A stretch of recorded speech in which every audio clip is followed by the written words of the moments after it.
একটু পেরুতেই চোখে পড়ল কুমারপাড়া। নৌকায় উঠলেন বাবার বন্ধু মধুপাল। তিনি মাটি দিয়ে শখের হাঁড়ি বানান। রঙিন হাঁড়িগুলো দেখতে খুব সুন্দর। মধু কাকা তিথিকে দুটি রঙিন হাঁড়ি দিলেন, বললেন বাসায় সাজিয়ে রেখো। আর একটু এগুতেই তীর থেকে ডাক দিলেন হামিদ চাচা। তিনি গ্রামের স্কুলের শিক্ষক। গণেশ কাকা নৌকা থামালেন।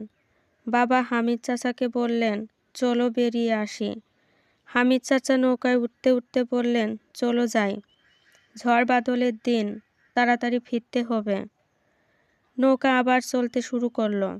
তিথি দেখল টলটল করছে নদীর জল। ভয়ে ভয়ে সে নদীর জলে হাত বুলালো। কি শীতল!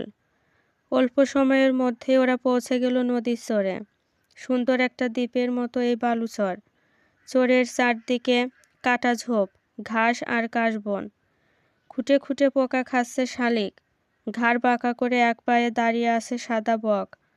নলখাগড়ার ঝোপে চুপচাপ বসে আছে মাছরাঙা। হঠাৎ পূর্ব দিক থেকে উড়ে এলো এক ঝাঁক পাখি। গণেশ কাকা বললেন, ওই দেখো গাংচিল। তিথি চিৎকার করে উঠল, বাবা কি সুন্দর! হামিদ চাচা শোনালেন মুক্তিযুদ্ধের গল্প। 1971 সালে এই চরে মুক্তিযোদ্ধারা ঘাঁটি গেড়েছিল। তারা ডুবিয়ে দিয়েছিল পাক বাহিনীর লঞ্চ। চরের পশ্চিম দিক থেকে কে যেন এগিয়ে আসছে। আরে আরে, এ তো দেখি নাদের চাচা। তার ঝুড়ি ভর্তি মাছ, পাবদা, পুঁটি আর একটা মাঝারি আকারের বোয়াল।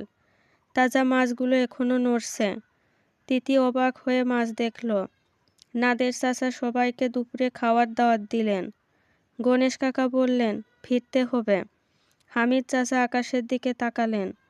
তিথি দেখল উত্তর পূর্ব আকাশে মেঘ জমেছে। নদীর বুকে ঠান্ডা বাতাস বইছে। সবাই নৌকায় উঠে পড়ল। গণেশ কাকা দ্রুত বৈঠা চালালেন। নাদের চাচা তুলে নিলেন আরেকটি বৈঠা। দুজনে নৌকা বেয়ে ছুটে চললেন গ্রামের দিকে। তীরে পৌঁছুতে না পৌঁছুতেই শুরু হলো ঝড়। তিথি ভাবতে লাগলো, পাখিগুলো এখন কি করছে।